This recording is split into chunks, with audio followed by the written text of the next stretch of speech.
Okay, we got a bit of a winter wonderland today, a massive downpouring of snow. So, anyway, not here to talk about the weather. So, today I thought it would be interesting to try to, well, talk about the book of Daniel and how it might be relevant to the times that we're currently living in. So, it says here in this preamble that the book of Daniel was written during a time when the Jews were suffering greatly under the persecution and oppression of a pagan king. So, I think first thing to say about that is that we are living in largely sort of godless times. People seem to have lost their moral compass. We've given up on God, and for many people, they've replaced God with worshipping themselves and worshipping material stuff. So, there's one similarity. So it goes on here, using stories and accounts of visions that this guy Daniel had. The writer encourages the people of his time with the hope that God will bring the tyrant down and restore sovereignty to God's people. So, yeah, we're currently suffering from tyrants at people like that Klaus Schwab guy and these people at the World Economic Forum and who seem to be in charge of our governments, basically. So these are tyrants.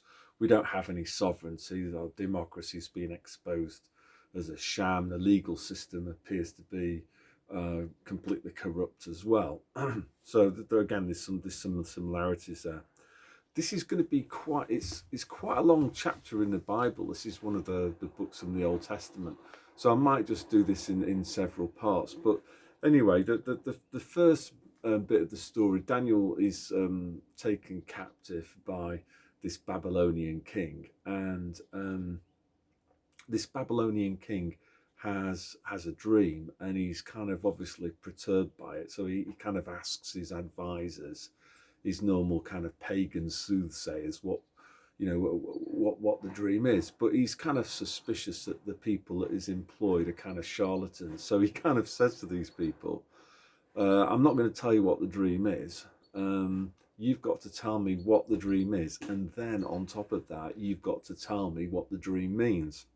Now, of course, they couldn't do that, so because they were kind of charlatans. So anyway, this guy Daniel, who the king had taken as a slave, basically has a vision, and he kind of understands. The vision tells him the two things: what the king actually dreamt, and then secondly, what the dream meant. Sorry, struggling to get the words out. So it says here in the Bible. So the same night, the mystery was revealed to Daniel in a vision, and he praised the God of heaven. So it says here, God is wise and powerful. Praise him forever and ever. He controls the times and the seasons. He makes and unmakes kings. So again, for me, I just think that in particular there is interesting.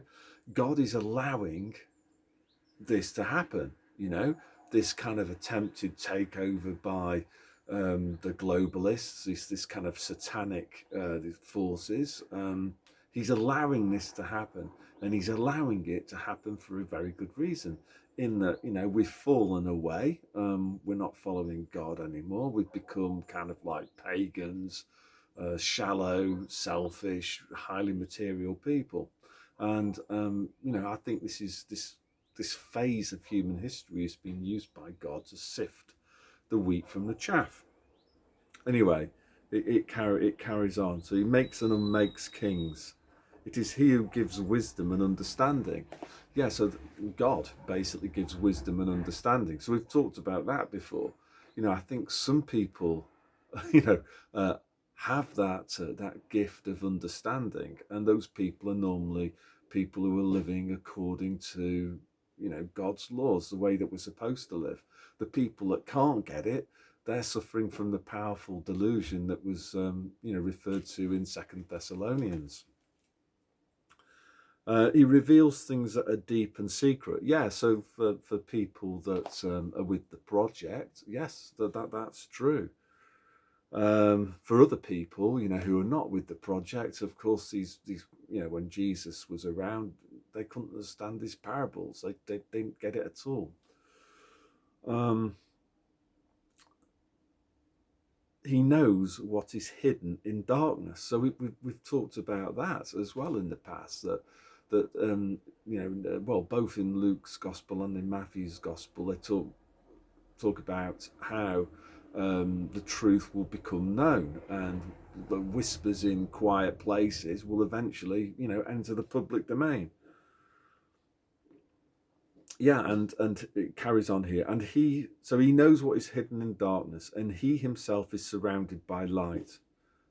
Yeah, I praise you and honor you, God of my ancestors. You have given me wisdom and strength. You've answered my prayer and shown us what to tell the king. So Daniel went off to the king, and he basically tells them what the dream is about. So he says, Your Majesty, there is no wizard, magician, fortune teller, or astrologer who can tell you, what your dream means. But there is a God in heaven who reveals mysteries. He has informed your Majesty what will happen in the future. Now I'll tell you the dream, the vision you had while you were asleep. While your Majesty was sleeping, you dreamt about the future, and God, who reveals mysteries, showed you what is going to happen.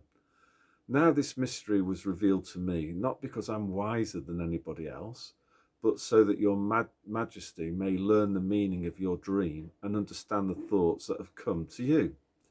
Your Majesty, in your vision you saw standing before you a giant statue, bright and shining and terrifying to look at. Its head was made of the finest gold, its chest and arms were made of silver, its waist and hips of bronze, its legs of iron, and its feet partly of iron and partly of clay. Now, this is quite interesting. I'll just sort of stop there. It's often, I don't really fully understand this myself, if I'm being honest, but it's often said that this reference to the feet being a mixture of iron and clay is linked in some way to this sort of transhumanism movement, mixing man, clay with machine, iron. Okay, so it goes on. While you were looking at it, a great stone broke loose from a cliff without anyone touching it. It struck the iron and clay feet of the statue and shattered them. At once the iron, clay, bronze, silver, and gold crumbled and became like dust on a threshing place in the summer. The wind carried it all away, leaving not a trace. But the stone grew to be a mountain that covered the whole earth. So just sort of stop there. There was a film, I think it was called like Prometheus or something, and at the opening scene of that, there was something that was similar. There was somebody opening this jar of, like, I don't know, black goo or something, this alien sort of creator or something, and it's some false god or whatever, and it's ended up this entity kind of crumbled in dust. I don't know if that's the person. I think it was, who was it who did that movie now? I can't remember, but I don't know if they were influenced by this. Anyway, it goes on. Verse 36. This was the dream. Now I'll tell you, Majesty, what it means. Your Majesty, you are the greatest of all kings. The God of heaven has made you emperor and given you power, might, and honor. He has made you ruler of all the inhabited earth and ruler over all animals and birds. You are the head of gold. After you, there will be another empire, not as great as yours, and after that, a third, an empire of bronze, which will rule the whole earth. And then, maybe that was the Roman Empire, I don't know. And then there'll be a fourth empire, as strong as iron, which shatters and breaks everything.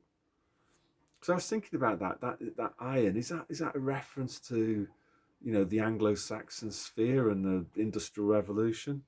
Maybe, I don't know. You also saw that the feet and the toes were partially clay and partially iron. This means that it will be a divided empire. It will have something of the strength of iron, because there was iron mixed with the clay. The toes, partially iron and partially clay, mean that part of the empire will be strong and part of it weak. You also saw that the iron was mixed with clay. This means that the rulers of that empire will try to unite their families by intermarriage, but you will not be able to any more than iron can mix with clay. So I don't know, is this some sort of reference to sort of globalism and people migrating all over the place? And it certainly seems the case that multicultural societies tend to be they don't tend to function as well. There tends to be more, I don't know, less trust, less cohesion. At the time of those rulers, the God of heaven will establish a kingdom that will never end. It will never be conquered, but will completely destroy all those empires and then last forever. So, yeah, this is obviously referring to end times, and there's a direct link here to what was described in the book of Revelation, that during the end times, or during the tribulation period, at the end of it, Jesus Christ returns, and you have the millennium kingdom. You saw, it carries on here, so you saw how a stone broke loose from a cliff without anyone touching it, and how it struck the statue made of iron, bronze, clay, silver and gold. The great God is telling your majesty what will happen in the future. I have told you exactly what you dreamt and have given you its true meaning. So I've gone on for 11 minutes now, so if I sort of stop there, so I think there is some link here to between the book of Daniel and what's going on now in this kind of globalist, let's call it a Soviet Union. And I guess the takeaway I would say at the moment is that it's God that's the kingmaker. God is using people like Tony Blair for his own purposes, and I think that this is about sifting the wheat from the chaff. Okay, God bless. Enjoy the weekend.